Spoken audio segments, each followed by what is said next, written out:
மயிலாடுதுறை மாவட்டத்தில் தமிழக சட்டமன்ற தேர்தல் இன்று காலை 7 மணிக்கு துவங்கியது. மயிலாடுதுறை, பூம்புகார், சீர்காழி ஆகிய 3 சட்டமன்ற தொகுதிகள் அடங்கிய மயிலாடுதுறை மாவட்டத்தில் 7,35,135 வாக்காளர்கள் வாக்களிக்க உள்ளனர். இதற்காக 951 வாக்குப்பதிவு மையங்கள் ஏற்படுத்தப்பட்டுள்ளன. இவற்றில் 54 வாக்குச்சாவடி மையங்கள் பதற்றமானவை என கண்டறியப்பட்டு பாதுகாப்பு போடப்பட்டுள்ளது. பூம்புகார் தொகுதியில் 13 வேட்பாளர்களும், சீர்காழியில் 10 வேட்பாளர்களும், மயிலாடுதுறை தொகுதியில் 20 வேட்பாளர்களும் களத்தில் உள்ளனர்.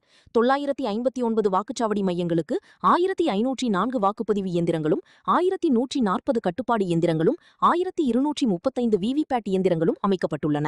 தேர்தல் பணியில் 216 துணை ராணுவப் படையினர், வெளிமாநிலத்திலிருந்து வந்துள்ள 256 ஊர்காவல் படையினர் உள்ளிட்ட 1668 போலீசார் பாதுகாப்பு பணியில் ஈடுபட்டுள்ளனர்.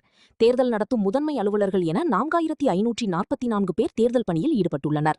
காலை 7 மணிக்கு வாக்குப்பதிவு துவங்கிய நிலையில் பொதுமக்கள் நீண்ட வரிசையில் நின்று வாக்குப்பதிவு செய்து வருகின்றனர். மயிலாடுதுறை TLC அரசு உதவி பெறும் நடுநிலைப் பள்ளியில் மாவட்ட காவல் கண்காணிப்பாளர் ஸ்டாலின் தன் வாக்கினை பதிவு செய்து ஜனநாயக கடமையாற்றினார். மூத்த குடிமக்கள், பெரியவர்கள், இளைஞர்கள், புதிய வாக்காளர்கள் ஆர்வமுடன் வாக்களித்து வருகின்றனர். மயிலாடுதுறையில் தேசிய துவக்கப்பள்ளி, குருமூர்த்தி நடுநிலைப்பள்ளி, காவிரி நகர் பகுதியில் உள்ள வாக்குச்சாவடி மையங்களில் வாக்குப்பதிவு இயந்திரங்கள் பழுதால் வாக்குப்பதிவு தாமதமாகியுள்ளது. தேசிய துவக்கப்பள்ளியில் பழுது நீக்கம் செய்யப்பட்டு 7:30 மணியளவில் வாக்குப்பதிவு துவங்கியது குறிப்பிடத்தக்கது.